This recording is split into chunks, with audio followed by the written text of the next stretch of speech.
மாங்கல்ய சரடு என்று சொல்வோம் அல்லவா? அதாவது ஏழை பெண்களுக்கு இந்த மாங்கல்ய சரடு தானமாக.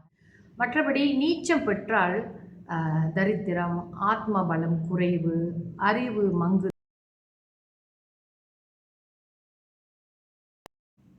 அனைவருக்கும் என் இனிய காலை வணக்கங்கள்.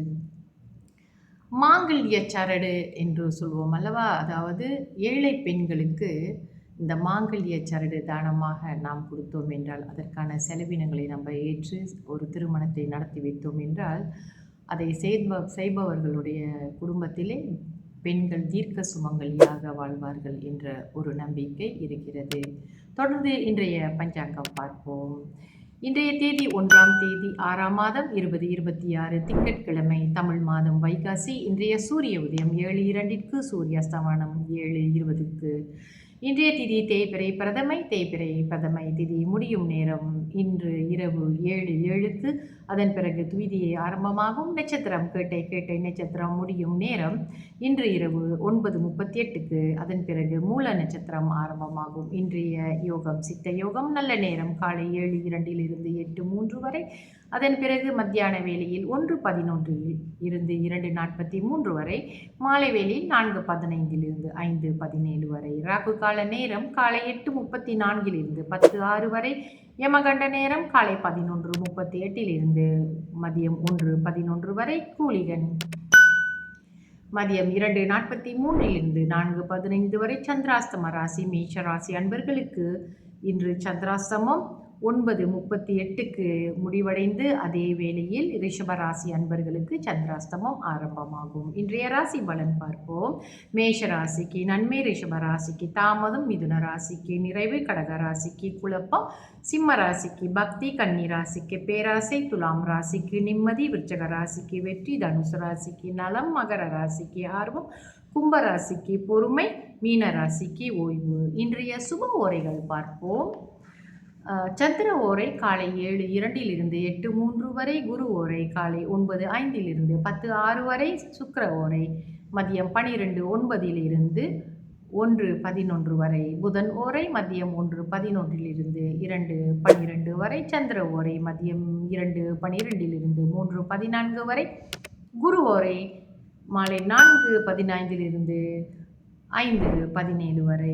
இன்று நம்ம தெரிந்து கொள்ளக்கூடிய விஷயம் என்னவென்றால், கிரகங்களின் ஆதிபத்திய விளக்கத்தை பார்ப்போம். அதாவது ஒரு இடங்களிலே கிரகங்கள் ஆட்சி, உச்சம், பகை, நட்பு, நீச்சம் பெறுகிறது அல்லவா? அதை பற்றி கொஞ்சம் பார்ப்போம். இன்று முதலே நம்ம சூரியன் நிலையை பார்ப்போம். சூரியன் ஆட்சி பெற்றால் முக்கால பலம், அதாவது ஆத்ம பலம், உத்தியோக பலம், தந்தையின் பொருள், அரசியல் பதவி, பாராட்டுக்கள், வழக்கு வெல்வது, தந்தையின் ஆயுள் விருத்தியை பற்றி ஆட்சி பெற்ற சூரிய கிரகத்தின் மூலம் நம்ம தெரிந்து கொள்ளலாம். உச்சம் பெற்றால் முழு பலம், மகிழ்ச்சி, பிதுர்பாக்கியம், புகழ், மாலை பெறுதல், தலைமை பதவி பெறுதல், நீண்ட ஆயுள், பட்டம், பதவி பெறுதல், எந்த பொருள், வியாபாரம், இலக்கியம் அறிதல், வியாபாரம், தெய்வ பூஜை, தெய்வ கடாட்சியம் பெறுதல், அதாவது உச்சம் பெற்ற சூரியன் மூலியமாக நமக்கு கிடைக்கும். பொதுவாக ஆட்சி பெற்ற கிரகம் முக்கால் பகுதி பலன்கள் என்றால், உச்சம் பெற்ற கிரகம் அதனுடன் இன்னும் அதிக பலமாக இருக்கும். நட்பு பெற்றால் அரை பலித்தம் தான். இப்பொழுது நம்ம சொன்னோம் இல்லையா, இந்த விஷயங்கள் எல்லாம் அரை பலித்தமாக இருக்கும். மற்றபடி நீச்சம் பெற்றால் தரித்திரம், ஆத்ம பலம் குறைவு, அறிவு மங்குதல், தோல்வி, அரச குறைகள், அதாவது அரசாங்கத்தால் நமக்கு சில அவதிகள்லாம் ஏற்படும். அப்புறம் பிதுர் மாரகம், அதாவது நம்மளுடைய பெற்றோருக்கு ஏதாவது மாரகம் ஏற்படுறது, உஷ்ண ஜுரம் பிடித்தல், நரம்பு பாதிப்பு, இவைகள் எல்லாம் நீச்சம் பெற்ற சூரியனால் ஏற்படக்கூடும். இந்த மாதிரி பகையானால் கபால நோய், கபாலம் என்றால் தலையில் நோய் வரத்துக்கான வாய்ப்புகள் இருக்கும். அப்புறம் கண் பாதிக்கப்படும், நீர்க்கோர்வை, அதாவது நெஞ்சு சளி பிடிக்கிறது எல்லாமே இருக்கும். சிரங்கு, தோல் வியாதிகள் ஏற்படக்கூடிய வாய்ப்பும் இருக்கும். அப்போ சூரியன் ஆட்சி நிலை, உச்ச நிலை, நட்பு நிலை, நீச்ச நிலை, இவைகளிலே இப்படிப்பட்ட பலன்கள் கூட குறைய நம்மளுக்கு இருக்கும். ஸோ உச்சம் பெற்றால் நல்ல பலன்களும், நீச்சம் பெற்றால் அதிலிருந்து முக்கால்வாசி பலன்களும் அந்த நல்ல பலன்களிலிருந்து கிடைக்கும்.